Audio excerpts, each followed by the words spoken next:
Hey, welcome back everybody. We're here with another chapter of Natural Wonders. Today it's Natural Wonders chapter 10, which is all about rock deformation. So please make sure you have your Natural Wonders packet sitting with you, and maybe open another window on your computer with your Google Slides chapter 10 notes. As we go through the information today, please make sure you're typing in some notes there so you can review those for the quiz later on. All right, and let's get right to it. So the very first slide is an animation that we'll be seeing throughout today. But if we get to the very first feature, okay, the very first feature are anticlines. Okay, and anticlines are described as upfolds. And there are several pictures of anticlines. And in each one, you can see that it's almost making that A shape. Okay, it'll be an anticline, kind of folded upwards like an A. Okay, and it's really important to know the tectonic force that produces these anticlines. And the force that's involved is compression. So what I mean by compression, I just mean squeezing in from the sides. Okay, and if we can imagine a roll of carpet, like some loose carpet, or even like these pieces of paper right here. If we squeeze them from the sides, pushing inward, they'll make that upfold, they'll make the shape of an anticline. Okay, so that's feature number one. Moving on to feature number two, it's very closely related to an anticline. It's a syncline. And a syncline is described as a downfold. Okay, it's made from the same exact tectonic force, that compressional force.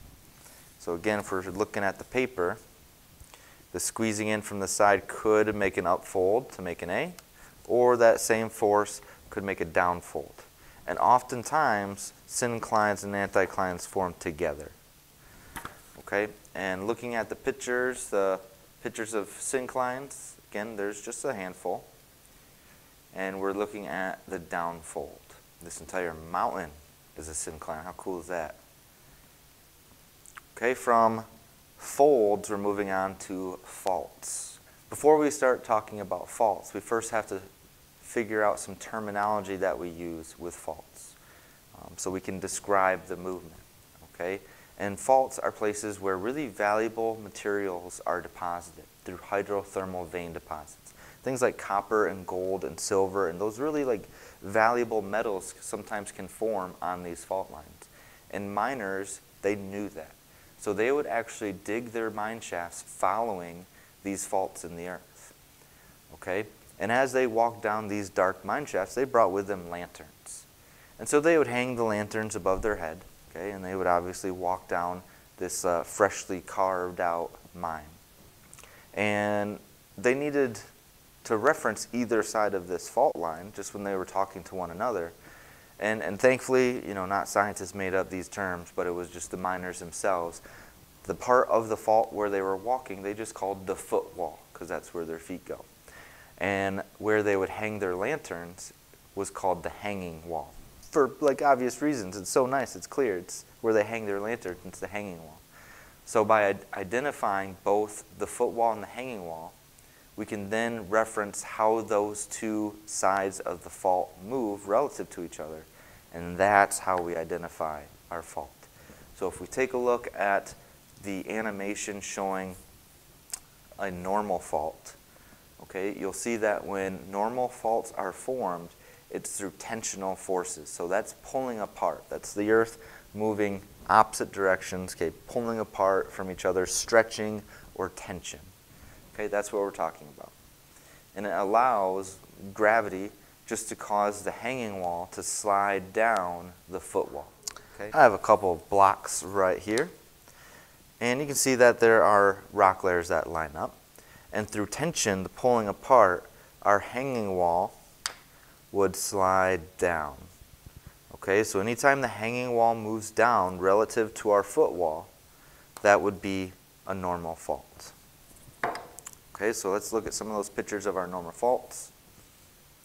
And in every single one, the first thing to do is identifying the footwall and the hanging wall. Okay, so if you imagine you have a little miner just with your fingers, okay, walking up the fault, okay, make sure their feet are on the footwall.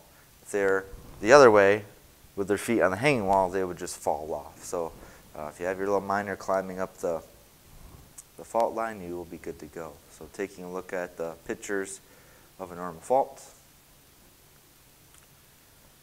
you can see every single time the hanging wall moves down.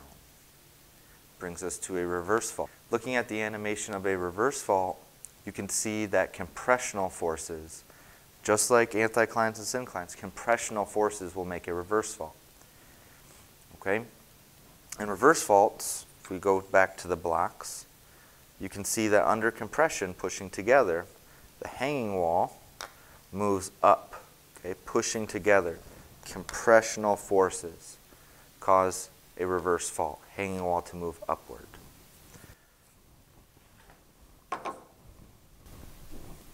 So looking at the slides, we have several reverse faults, and the important thing to do first is identify hanging wall and footwall, and from there you can see that the hanging wall moves up.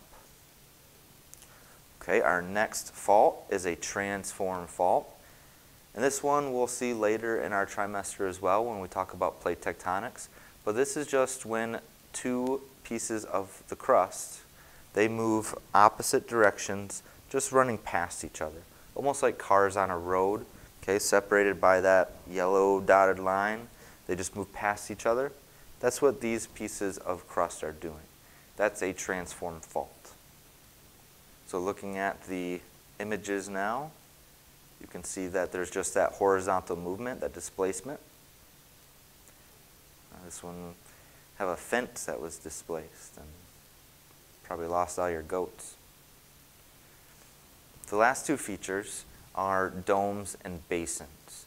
And a dome is like an upside down bowl, okay?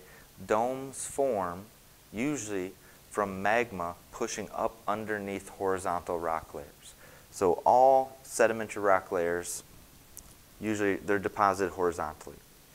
And when we have that force of this magma pushing up underneath, it bends those rock layers up into a bowl shape. Okay?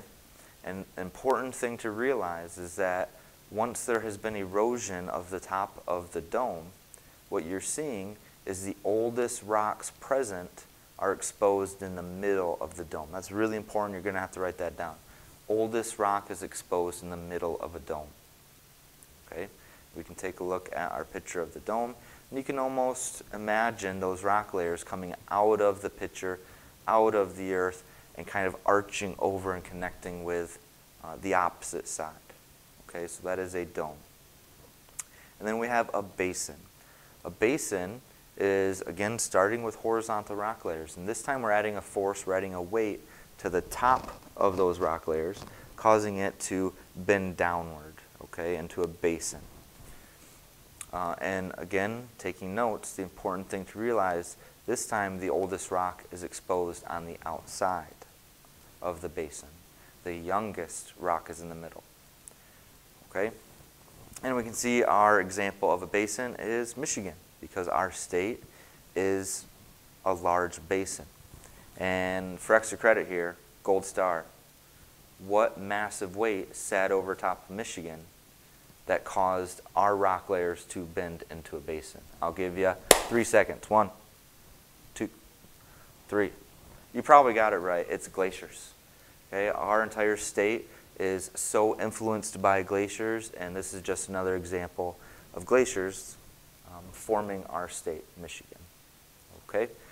That is all we have for our new Natural Wonders chapter. Please make sure you're going to the last slide in that Google slide, your notes, and answer the focus questions. Use your packet, use the notes that you've taken, and answer those focus questions. They'll make sure that you know exactly what you have to know for this chapter. Okay, and if you have questions, like always, just please make sure you come up and you ask.